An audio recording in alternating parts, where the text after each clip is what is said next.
This morning, the White House defending President Trump's tariffs against top trading partners after a rough day on Wall Street Monday, with a market sell-off that left the Dow down nearly 900 points. March Madness is upon us. The Dow, S&P, and NASDAQ all suffering their worst session of 2025. This year's gains erased.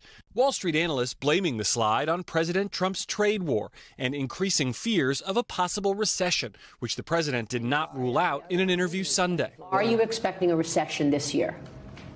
I hate to predict things like that.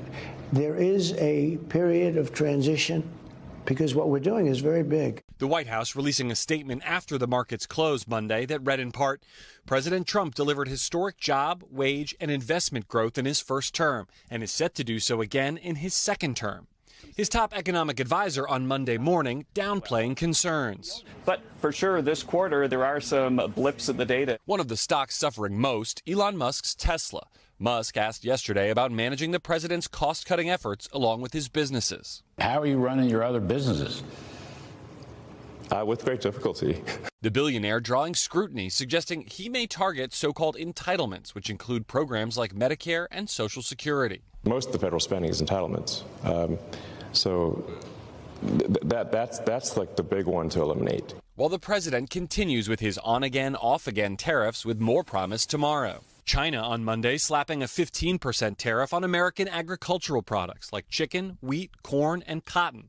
And Ontario, Canada's premier Doug Ford made good on his promise to hike electric rates 25% for some 1.5 million American customers who rely on Canadian power. Telling me Friday he was prepared to shut the power off entirely if U.S. tariffs escalate. That's the last thing I want to do. But President Trump is trying to destroy our country. Now, President Trump did not appear on camera yesterday, which is quite rare in this new term, but he did post more than 100 times on his social media platform. That included firing back at Canada overnight for that electricity surcharge, calling one of our biggest trading partners a tariff abuser, and saying that the U.S. would not be subsidizing Canada any longer. He also claimed the U.S. would get it all back on April 2nd. That's the date at which he's planning these so-called reciprocal tariffs to go into effect on imports from around the world. Savannah? All right, Garrett Haake leading us off at the White House. Thank you. Hey, thanks for watching. And don't forget, you can catch the Today Show every morning on NBC or take Today when you're on the go. Just follow the Today podcast on Apple Podcasts, Spotify, or wherever you listen.